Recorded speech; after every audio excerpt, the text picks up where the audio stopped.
Hey everybody, welcome to Geeksvana Live. Today, we're going to be talking about the CAA call for input, which has been live for a little while now. Specifically, my thoughts on the way the pre-consultation has been put together and how the main consultation, when that does come, needs to be very different, in my opinion.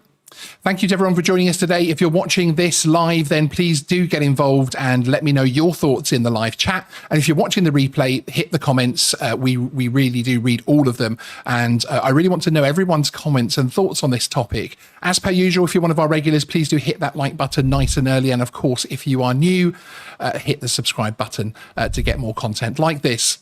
Now, in my opinion, the recent call for input released by the CAA is actually a very sound document. Now, hear me out on this argument, okay? The concepts are intriguing and the work being carried out could lead to some interesting opportunities for both recreational and commercial drone flyers. Thank you very much, Room Master, for the £1 super sticker. Really appreciate that. There are some very important potential changes, however, some of which I agree with in principle and others I do not. You would probably expect that to be repeated across the spectrum of drone users out there. We would all pull out the elements most important to our part of the hobby or profession. The fact that there are some fundamental issues being raised within the document, some of which are frankly vital to the freedoms we currently enjoy, make the way the response form has been put together, in my opinion, all the more disappointing. This is more important than usual, really, because the concepts being put forward in this document and the responses gained from the stakeholders, including all of us, will actually help form the final recommendations of the actual consultation and therefore the final changes. Where the call for input actually falls down is, unfortunately, for me, at a fundamental level, and it's the way the response questions are being posed and therefore how the data is then being collected from that. In the opening forward of the call for input document itself, which was by Kevin Wolsey, who is the co-head of General Aviation and RPAS unit for the UK CAA, he talks about the importance of stakeholder input. One of those stakeholder groups is, of course, the hobby and lower level commercial user. This makes up the vast majority of actual users and the very people the CAA should be really focusing on in terms of trying to reach and simplifying the way that they regulate the drone sphere.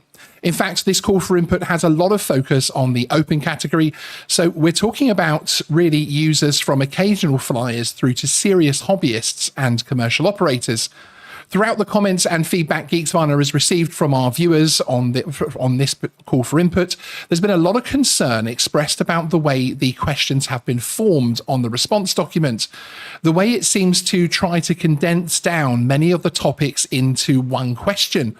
Look back through our videos on this topic this month and you'll see many viewers requesting assistance on how to complete the document in the first place and expressing frustration at how the questions are worded.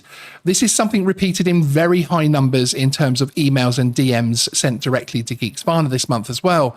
The failure is there because many people are simply turning away from the opportunity to express their views, which is really sad because of the complexity that is the wording has caused. In my opinion, some of the questions have very little to do with the descriptions within the main document. They don't really read correctly even. To me, it seems they were put together to create the data in a form which is easy to manage rather than focus on actually getting people's views. Now, I want to pull the consultation document, the consultation response document up here a second. Bear with me while I press a few buttons. There we go.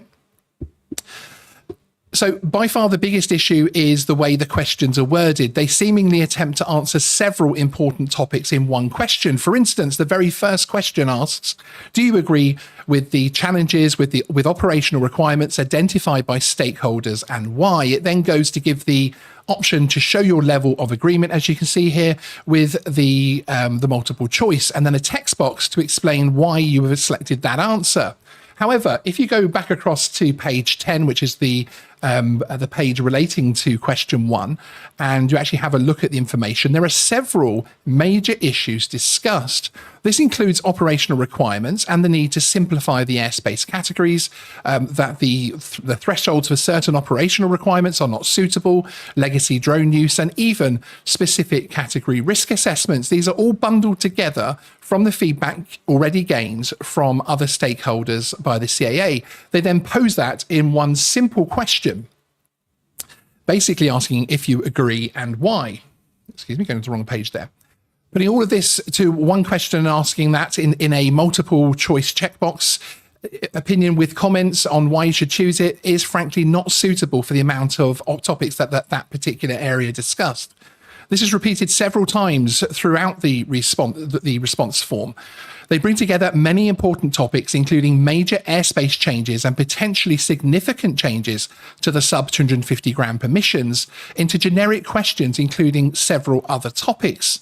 The problem here, as I've just suggested earlier in this video, is that the style of response is turning people away, important stakeholders, from completing the form due to it becoming over complex and really simplified at the same time, which is bizarre. This to me is a significant red flag because many of the topics being discussed under the sections are not clearly outlined in the question. The highlight of this would be question 2. So if I pop this one up here, where they attempt to gain backing for new policy objectives through almost a new mantra.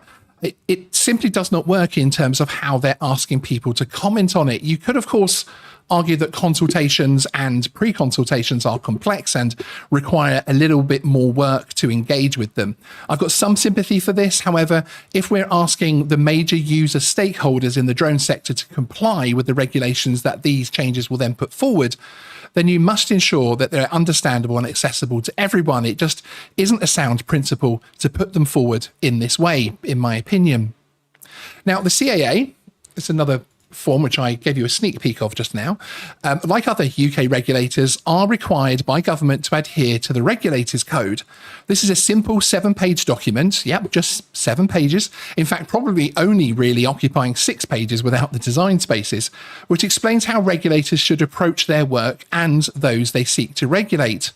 Point 1 of the code states in bold, regulators should carry out their activities in a way that supports those they regulate to comply and grow. Point 2, if I bring it up here, is even more important when it comes to the CAA call for input, in my opinion. Regulators should provide simple and straightforward ways to engage with those they regulate and hear their views. Now, point 3 is a very interesting one, which I know people will focus on. Regulators should base their regulatory activities on risk, which is an interesting one there, isn't it? And then you have the other ones here, the other few points. Regulators, number 4, regulators should share information about compliance and risk.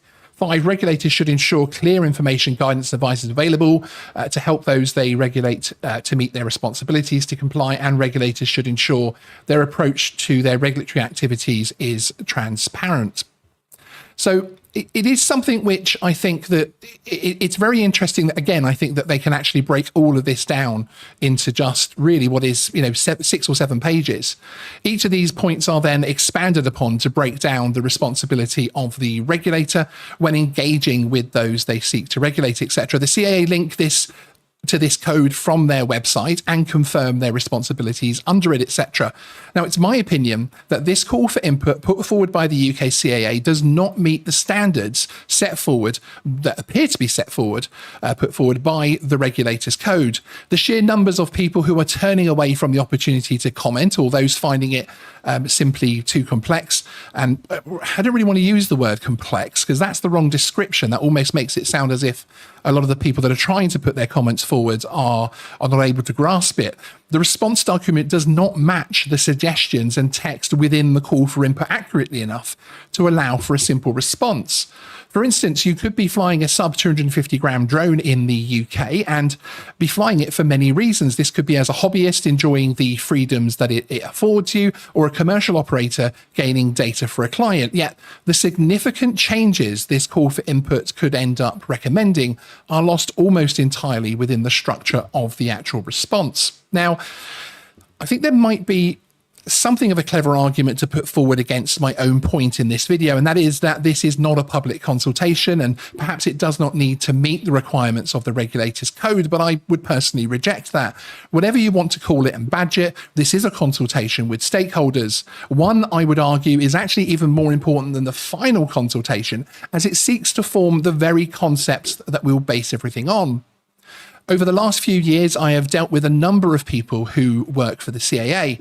We have featured some on this channel with appearances and interviews, of course. I can assure everyone that's watching that the people working on these documents and working to regulate the drone space are in the main passionate, engaged, and not simply attempting to deliver some mysterious plan to ban the hobby or regulate us out of existence. There is certainly, however, a disconnect between them and the users that they seek to regulate.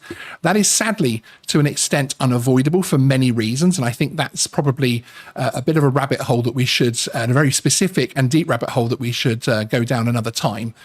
So my problem is very much that with this response form and the barrier it has created between an engaged audience of drone users and the regulator, it's really separating people. The document itself has a lot of good information that we need to debate, and this response form is not allowing that to happen. On one side, I speak to and read input from so many viewers. In fact, over 250,000 have engaged with our content here on Geeksvana in August alone. And these are hobbyists and professionals who want to have their views heard and feel strongly about the content. And on the other side of things, whoever I meet who is a representative of the CAA, they're open and intelligent people genuinely seeking a way forward. So surely there has to be a middle ground there. The document itself raises a lot of really interesting topics and seeks to answer some important questions which could genuinely benefit us as stakeholders. However, when you then take into account the first 2 points of the regulator code, the response mechanism does not provide simple and straightforward ways to engage with those they regulate and actually hear their views.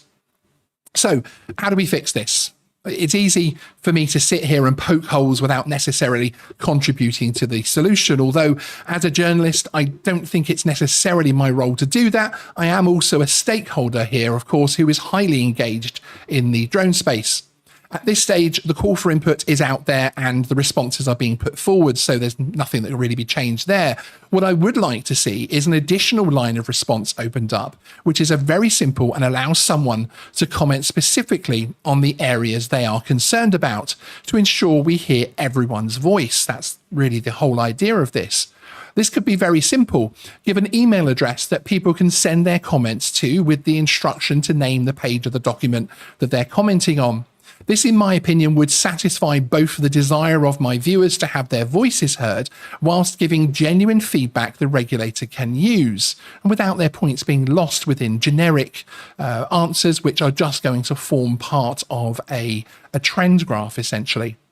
I, of course, understand that this does create work. The advantage of a multiple choice form is that you're able to take statistical patterns and convert them into trends, as I was saying, and then that can form part of the CAA's recommendations. There is an issue there that I do not feel the data would necessarily be sound due to the points that I've made in this video, but there is still a section for comments. So perhaps any comments that are sent to a standalone email can then be added to that workload. As it stands in the response, the format the CAA offers, it does not, in my opinion, fulfill their obligations under the regulator's code, and therefore the data gained should not be relied upon for the next steps of recommendations to government. Some of the concepts and changes suggested in the document, as I've said before, which they are in itself interesting and engaging, cannot be answered en masse by a multiple choice agreement spectrum. It just doesn't fit. We need to bring the two sides together here, I think, and we will all be very surprised at what benefits those could bring. It would create transparency and demonstrate the forward-thinking and open approach that many at the CAA have shown me on a personal level and indeed in interviews and discussions on this channel. And it would show the various levels of recreational and commercial drone user have some essential input to offer. I really do think that we are going to be missing out on some input from some very important sides of the hobby and the lower level commercial user. They are, after all, the very people the CAA seek to regulate. Certainly, we need assurances that the main consultation is going to be something which needs to be a lot simpler. But of course, my fear is that that could even be based on incorrect data as such. So let's go across now and have a quick look at what you are all saying in the chat. Give me just a second to open up another very quick window here and bring the chat in for me. Always fun. Thank you again for everybody that's joined us this evening. It's great to see you joining in such numbers. Please do go ahead and smash that like button. It does help recommend the video out to a wider audience as well. I'd really appreciate it. Now, we did have some early comments just before we actually went live from Simon Stickland. Hi, Simon. Good to see you. I hope you're well, sir. One of our wonderful channel members. And he was saying that he did a recent poll on this subject, which I believe was in one of the Facebook UK commercial drone ops. And it had around 90 responses in 24 hours. The outcome didn't read well. And yeah, we're certainly seeing a lot of comments ourselves, Simon, as well, across all the groups, the UK groups, both commercial and recreational, in terms of people just turning away from this particular consultation, essentially call for input, which I think is a real shame, because a lot of the points in there, such as changing 250 gram use and that type of thing, are things that people actually really want to see. Bruce XJet, good to see you. We have to consult, but we do not have to listen. And that's, again, I think one of the messages that is sadly starting to come across in terms of how people are feeling. But I feel that it's genuinely more to do with this form and actually how this response form and how this has happened. I see nothing but excitement, engagement, and passion from the people within the CAA that I speak to regarding this call for input. They genuinely, to me, seem like they do actually want to hear our thoughts on these things. But actually, I think it is the way the form's been put together. Now, some will say that that's deliberate, but that isn't so in my opinion. But actually, the way the form has been put together that actually makes this so difficult to respond to, frankly. David Webb, CAA have already made their decision before they've asked for our input. That's how it always is. I think I know what you were saying, but bear in mind, you know, the reason I think that this is actually essential, even if you are part of the very large group of people from the point of view of who believe that the decisions have already been made and this is just lip service, it's very important to still respond. And it's very important to have simple mechanisms that should be in place to respond, because that is how we hold them accountable. They have to, under the regulator's code, show us the risk, explain the risk, and base their decisions on that risk. Part of that is, of course, gaining the information. So they're going to have to open up, not just that a bunch of stakeholders think drones are dangerous or worry about sub 250 gram drones, but they're going to have to show us actually where the risk is. Proving that might actually be quite difficult, in my opinion, and that's where we need to hold them accountable. They've also told us they're going to open up the data they gain from this. So again, if the data points in one direction and they decide to go in a completely other direction, whether that's from government guidance or their own decision process, who knows? But then at least we can hold them again to account on that. So I think it's actually quite an important thing to do. GMI Visuals, Jason, great to see you. Hope you're well. One of our awesome channel members. I haven't filled it in, started, but got peed off with the complexity and leading questions.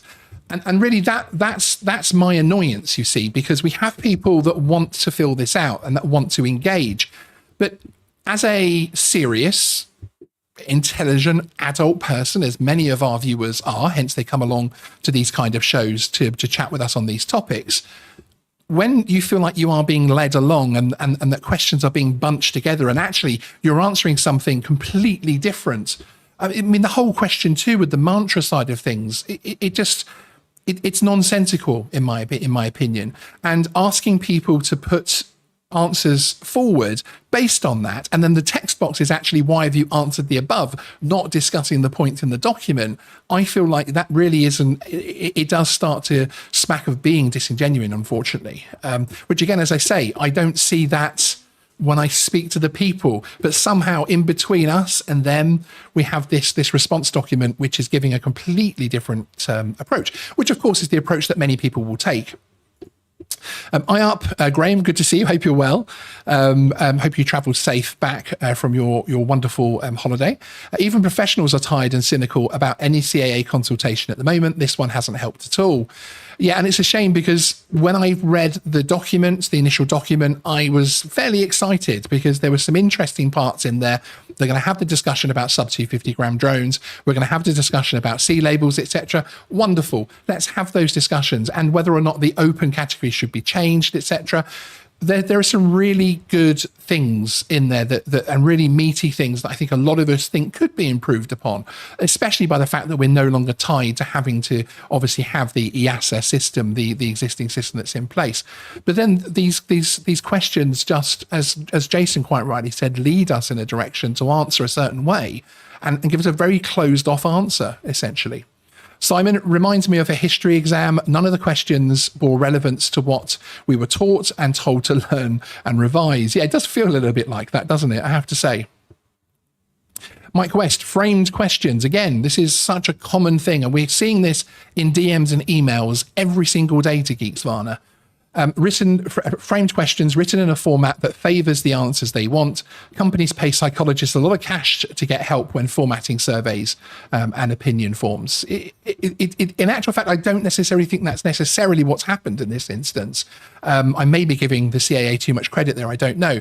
But that's what it feels like. And if that's the impression that this is giving people, then surely when we look at the regulator's code, surely this is, whether it's through error or deliberate, it's falling down, frankly, on the basics of the regulator code.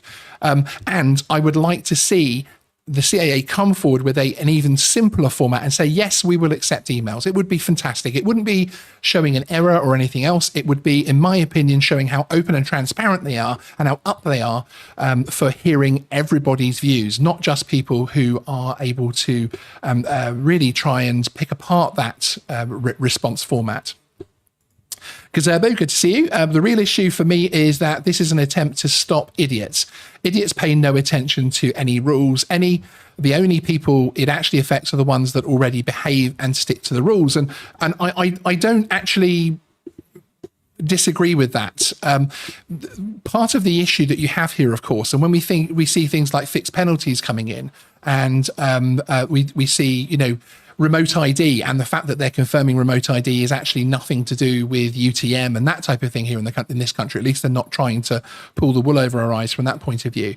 But it's also about the fact that in the CAA data that they have, with all the lines of data that they track, and the focus groups that are run, they predict that something like 53% of drone flyers aren't even registered, let alone know the rules and are actively following them. And the problem there is that with a large group of, and I'm not saying whether or not you should, from a personal level, I just give the information. It's up to you whether or not you want to register. But with a large number of people who aren't registered, they will bring in more and more regulations and more steps and more punishments to try and get people to register. And in fact, in one of the recent consultations or focus groups, the CAA carried out one of their tracks, one of their tracking documents. It did actually show that people responded in those focus groups that they would be more likely to register if there was a chance that they would get an on-the-spot fixed penalty notice. And of course, as we know, fixed penalties are something which are being worked on and are coming soon to the UK. XJet Bruce, regulators do not consider hobbyists to be stakeholders. Generally, only commercial interests are considered. Well, yeah, in actual fact, regulators do consider hobbyists to be stakeholders, and that is actually, as I was pointing out, it's actually something which was specifically mentioned within this report. So if they are recognising the hobby community as stakeholders here in the UK, they need to ensure that there is a simple way for this to actually be put forward. Simon, I've just, the chat has just jumped up when, there we go, when I spotted one of your comments. Maybe here's a pie in the sky thought. The CAA could ask drone users that are single op businesses and a group of hobbyists to proofread their forms before they go public.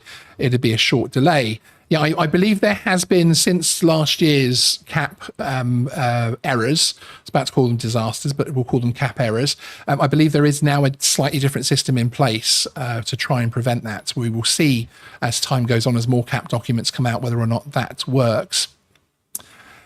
Ellis Mean, also, when is the Discord channel back? The Discord channel is coming back as a channel members only thing. So that'll be at some point during this week. Tarquin, my drone friends looked at this joke of a convoluted trickery and decided they did not want to employ the services of a solicitor to understand it. This is worded in an intentionally confusing way. And that's really, however you agree or disagree with, and thank you, Tarquin Smith, for putting your point forward. However you agree or disagree with that point, if that's how people have been left, then the regulator, in my opinion, is not doing well enough to reach those people. It would have been more than simple to have a range of sub-questions, even have those as the main questions, and then have other questions and saying, hey, hobbyists, here's some questions specifically for you. What do you think we should do with the sub 250? Do you think that we should have tighter privacy rules to stop audit videos and to stop people flying over private properties, that type of thing? Do you think sub 250 should have a flyer ID? All of these things which could have been spelled out, which at the moment it's very difficult for people to find places to, despite the fact that those changes are discussed as concepts in the document, it's very difficult for people to find those in a way to give responses in the current system. Jonathan Jackson, good to see you. Hope you're well. And the Queen of the ROG, or the ROG, sorry, it's all about control and nothing else. It already decided what they're going to do. They want the answers they want, no matter what we tell them. They don't really want responses from hobby flyers. And that's where I start to feel a little bit disappointed in the system. Obviously, we work very hard here on Geeksvana to try and give everybody the accurate information about what's actually going on and bring you as much information as possible. I know a lot of you found out about this call for input from this channel, and I appreciate the growing numbers of subscribers that we have that support us.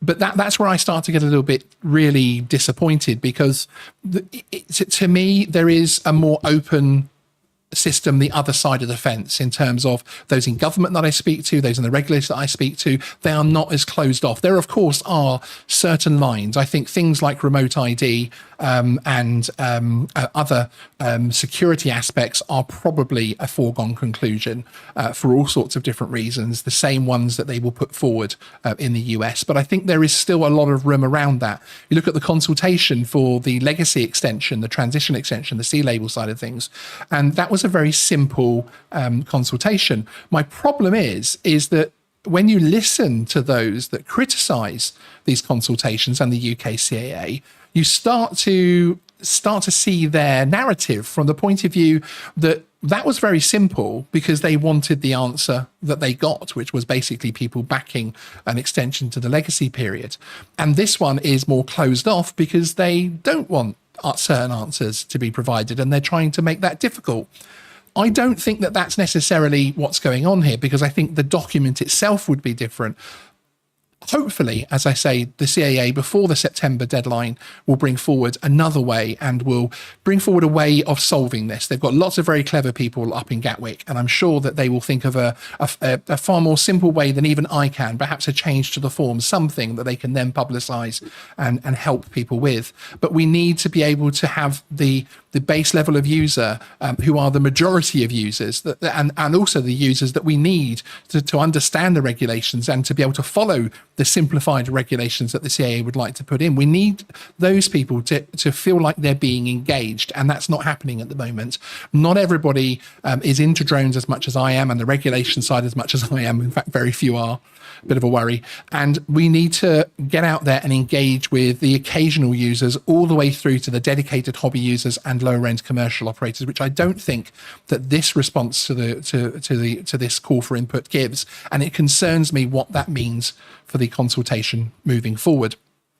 So there we have it. That is this evening's show. That is the message. Again, let me know in the comments below if you're watching this on the replay what you do think. Please, of the 140 people that are still watching, thank you very much. I appreciate you being here. Please do hit the like button on your way out, and I will see you again very soon on Geeksvana. I have a very interesting show coming up, which includes an interview segment from the police discussing their actions and their thoughts and plans regarding audit channels. And it's a bit of a look at that one because, of course, audits do plainly come up in this consultation document, this call for input document.